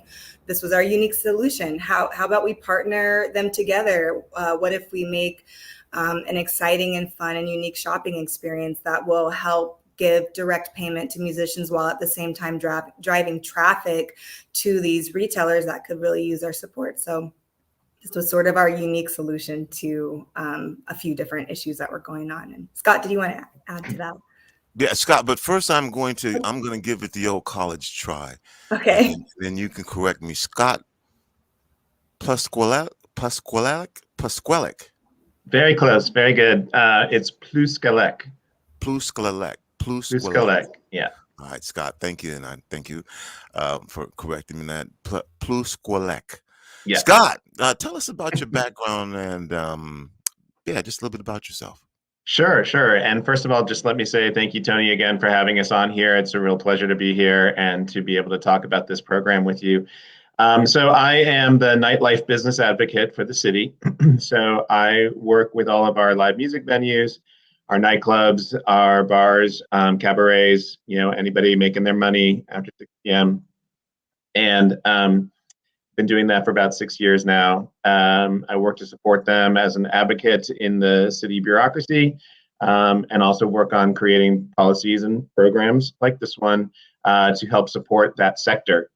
And, I know there's a lot of people out there right now saying, if you can just help me navigate city bureaucracy. Anyway, man. Yeah, exactly. So that's a major part of it. Yep. So yeah, and so being in this role, I had a front seat to what the pandemic was doing to our live music venues, and by extension to our musicians, and to the back in March of 2020 when the governor closed everything down, everything just came to a stop, and musicians just didn't have access. And there wasn't an ability to the infrastructure wasn't really in place yet for people to just immediately jump over to something, say, like streaming.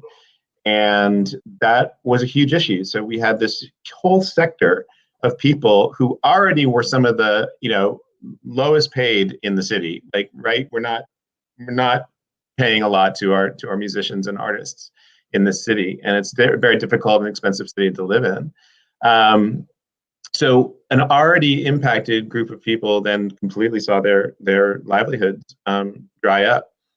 And so during the conversations about what we were going to do with all this federal money that was coming to the city, we had these breakout sessions in some conversations and some meetings to sort of come up with these creative, unique solutions to addressing some of these things, some of these issues, and particularly addressing those who are hardest hit.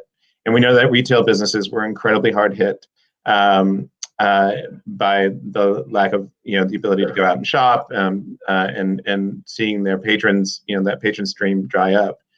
So this just felt like a really unique way of getting people back to doing what they love to do, right?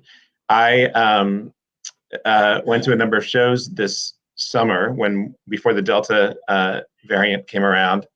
And what struck me about every single show was the joy of the musicians from the stage about being able to play again, and about being able to play in front of audiences again. And so it just felt like, instead of just handing money out to people as grants, why don't we allow them to actually do what they love to do and by doing that, get them into places and support some of these retail stores. All right. Again, you're listening to Rainier Avenue Radio, our special impacts of the coronavirus on South Seattle and surrounding communities broadcast.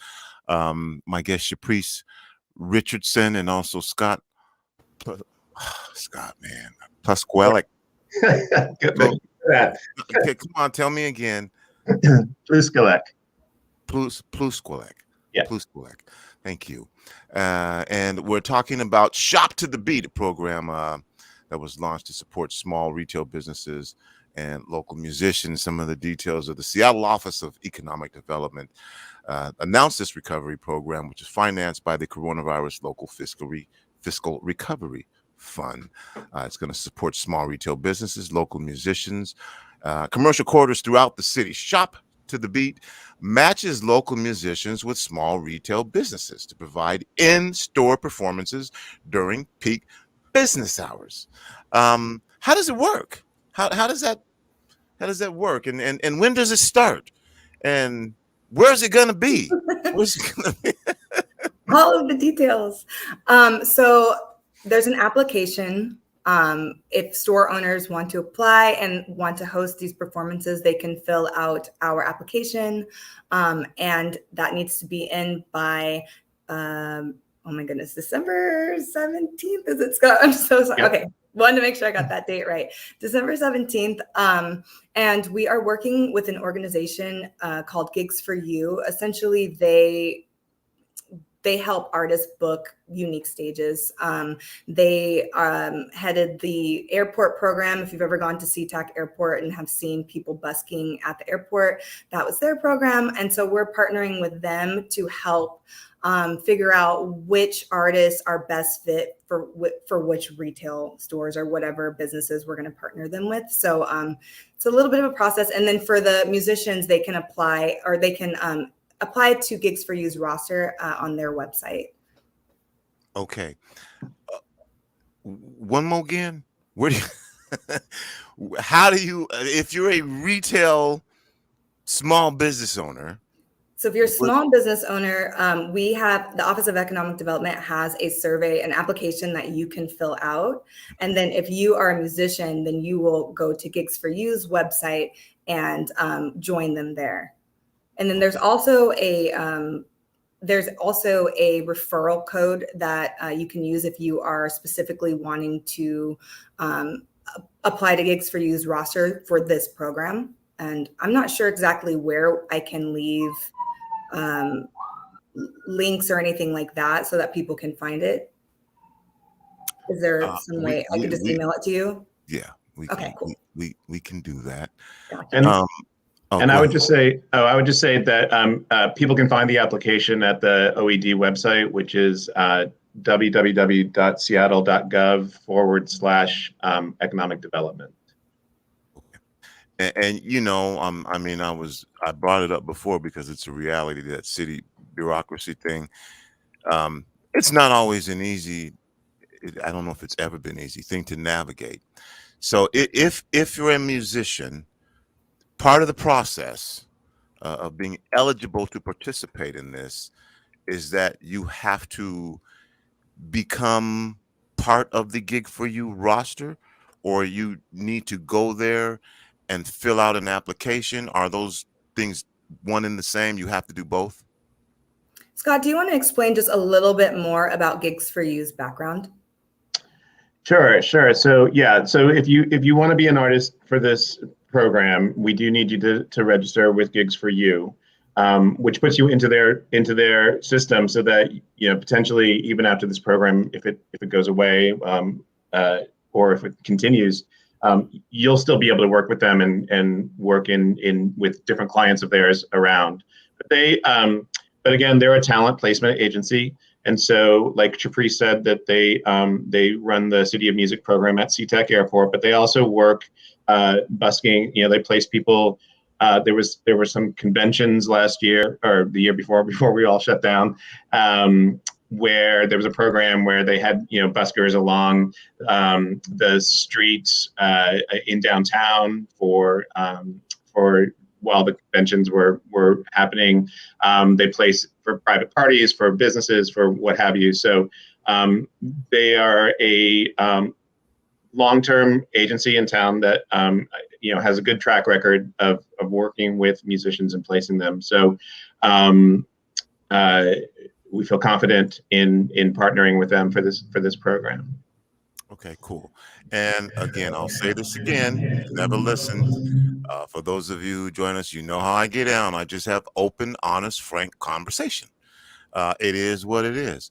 So if you would like to participate in this program and you're a musician and you don't want to register, or is there any other way to participate in this program without being part of the Gigs for You roster? Currently, there isn't. But what we're doing right now so you asked earlier, when does this start? We're actually launching it on Shop Small Saturday, which is next Saturday, the 27th. And it'll run through the end of the year through the holidays. And we're seeing this as a sort of a pilot program to see what works and what doesn't. And then we're going to, in the beginning of the next year, do a reassessment, engage with community, see what worked, what didn't work. This is a great question because this is exactly the type of thing we would want to look at as is this a barrier for musicians who want to participate? And if so, how do we address that? And then we plan to relaunch in spring of 2022 with a larger, more expanded program. And hopefully this continues on. Right now we just have these federal funds for doing this, the ARPA funds. But if it's popular and it takes off, we'd like to see it continue. So it's a fantastic question that you ask, and I think that's a really important thing that we'll need to look at in January when we reassess the program. Well, thank you. I don't know if it's a fantastic question or not. It's just a question I think that a lot of musicians would have to have, and no different than people saying, should I take a vaccine or not take a vaccine? A little less serious than that, but for some folks, an important question because of that bureaucracy that's involved in musicians. So if you're a retail establishment and you want a particular musician and you say, hey, there's this money available, these funds available, you are restricted to utilizing musicians that are on this particular roster. Correct. So at this time. This isn't like, hey, small businesses, you want to shop to the beat, if you know a musician that fits the community that you live in, we can work this out so that we can support you in that way. It's more restrictive than that. Yes, but we would, if somebody has a particular musician in mind, and if they weren't adverse to registering with Gigs for You, we have the opportunity to get them on the roster to be used. And then if you're a retail agency, you can say, I want this particular artist. You can do that, or somebody will be assigned to perform you. How much flexibility is what I'm getting at? You know what I'm saying? In being able to make decisions about the performer you want in your establishment. Sure. As the establishment, being able to also, if these funds are available and these are public funds, I know this is kind of taking a turn here, but this is just what I'm hearing in the conversation. And I like to provide clarity to our listening audience. Thank you. That you were getting ready to say something, Shaprice. Well, I was going to say that on the survey or on the application that businesses fill out, it does specify what genre of music you want, what time of day, and those sort of things. So there's a series of questions that the applicants will go through when they're applying that will help at least give us some guidance to what their preferred styles are and how many people they're comfortable with having in their retail space, things of that nature. And really Gigs for You is helping us to sort of match make to make sure that everyone is getting what they want and that it does fit the aesthetic or just kind of the whatever it is that storefront calls for. Yeah. And I get nothing against Gigs for You. I'm familiar with them. They provided performance opportunities all around. I say this in any situation where I see gatekeepers preventing, with the potential to prevent access or limit access, or, and we're talking about public funding. And it always comes down to, okay, well, the money, who's getting the money, so again, it just took a turn. But shop to the beat. And ultimately, at the end of the day, the goal of this is to, again, provide musicians with an opportunity to create income while people shop at small retail businesses, and have some entertainment there. And I guess it's the retail business won't have to pay for that. Is that the deal? Correct. And really, it's an opportunity for up and coming musicians, maybe those musicians who haven't really gotten that live venue experience. It's a good gateway for them to sort of familiarize themselves and become comfortable with performing in front of a live audience. And then Gigs for You would be a great asset for musicians like that, to booking bigger shows, to booking shows with a bigger audience. So there really is in my opinion, I think there's a lot of opportunity for growth as an artist, and just kind of, playing 2 45-minute sets is not an amateur musician level. So it really will help the musicians build their stamina as they are continuing these performances and becoming more comfortable being professional entertainers. From both of you, what will make this? What will be the? What will make success when this? After you, if you're looking at this, that the goals that you have, this is what we like to achieve. These are some of the things that we would like to come out of this. What does success look like for this program? Money in pockets of musicians, and support for the retail stores. We'd like to be able to assess at the end if this has helped to drive business to the retail stores that are participating.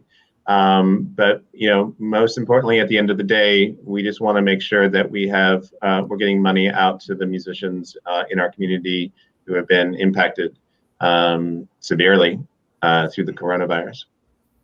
And how many musicians do you anticipate participating in this? What type of participation do you look to have from the retail businesses, numbers wise?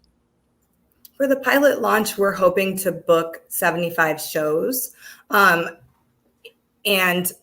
beyond that, we kind of, like Scott was saying, we would love for this to be an ongoing program where more and more musicians, this is the pilot, so I'm not exactly sure what that number, how many musicians will be booked, but we do want to book 75 shows. And then, those are some short-term goals, but longer term, we see opportunity for cross-industry collaboration. So we would be great at some point to bring in young filmmakers and having them film content for the artists while also building content for their own promotion and portfolios and reels and things like that. So those are some of the long-term goals, but really immediate things are, we want to help stabilize people that haven't been able to play for 2 years, help drive traffic to stores that have seen deficits. And really, we're just trying to also at the same time help newer musicians get their feet wet and not have to deal with so many of those gatekeeper issues that do happen,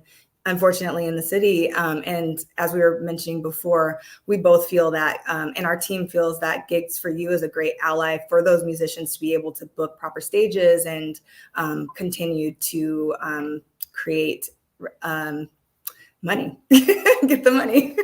And Gigs for You, you're not under attack here. I'm just asking questions. So I'm going to give you guys both an opportunity for final words here.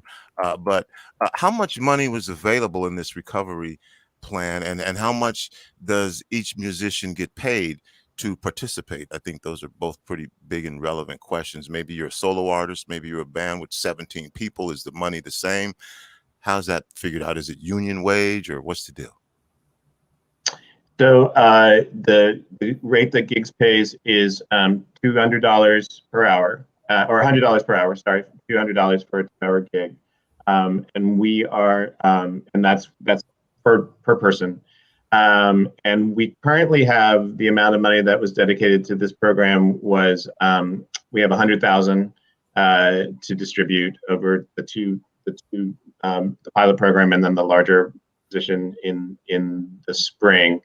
And again, we're hoping that we'll be able to identify some new revenue streams to be able to make this an ongoing program.